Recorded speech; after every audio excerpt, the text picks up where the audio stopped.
যারা এই মুহূর্তে আহসানগঞ্জে আছেন এবং যেতে চাচ্ছেন রাজশাহী স্টেশনে ট্রেনে চেপে, তাদের জন্যই আজকের ভিডিওটি। আশা করি ভিডিওটি আপনাদের অনেক কাজে লাগবে।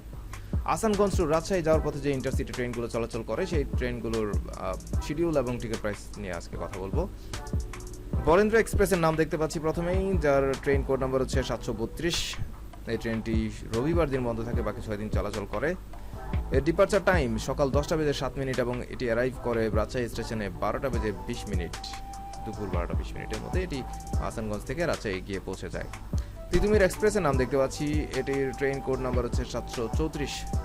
এই ট্রেনটি ওয়েডনেসডে বন্ধ থাকে, অর্থাৎ বুধবার বন্ধ রেখে বাকি 6 দিনই কিন্তু চলাচল করে।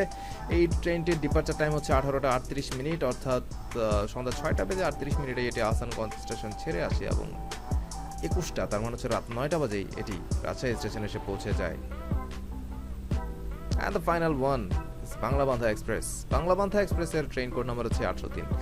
এই ট্রেনটি শুক্রবার দিন বন্ধ থাকে এবং এর ডিপার্চার টাইম দেখতে পাচ্ছি 14:55, তার মানে দুপুর 2:55 মিনিটে এটি আহসানগঞ্জ স্টেশন ছেড়ে আসে এবং 17টা 30 মিনিট, অর্থাৎ বিকাল 5টা বেজে 30 মিনিটেই এটি রাজশাহী স্টেশনে এসে পৌঁছে যায়। তো এই ছিল আহসানগঞ্জ টু রাজশাহী ইন্টারসিটি ট্রেনের শিডিউলের বিস্তারিত। এখন আমরা একটু দেখে নিব আহসানগঞ্জ থেকে রাজশাহী যেতে ট্রেনের টিকিট প্রাইস কেমন পড়ে বা খরচাপাতি কেমন হয় আসলে।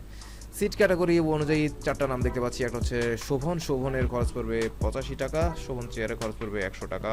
ফার্স্ট বার্থে 130 এবং স্নিগ্ধার দাম দেওয়া আছে 165 টাকা। তো এই ছিল আজকে আমার কাছে Ahsanganj to Rajshahi train schedule এবং টিকিট প্রাইসের বিস্তারিত। দেখা হচ্ছে পরের কোনো ভিডিওতে। আমাদের কন্টেন্টগুলো যদি ভালো লেগে থাকে তাহলে সাবস্ক্রাইব করতে পারেন এবং ট্রেন সংক্রান্ত সকল আপডেট পেতে ভিজিট করতে পারেন portalspt.com।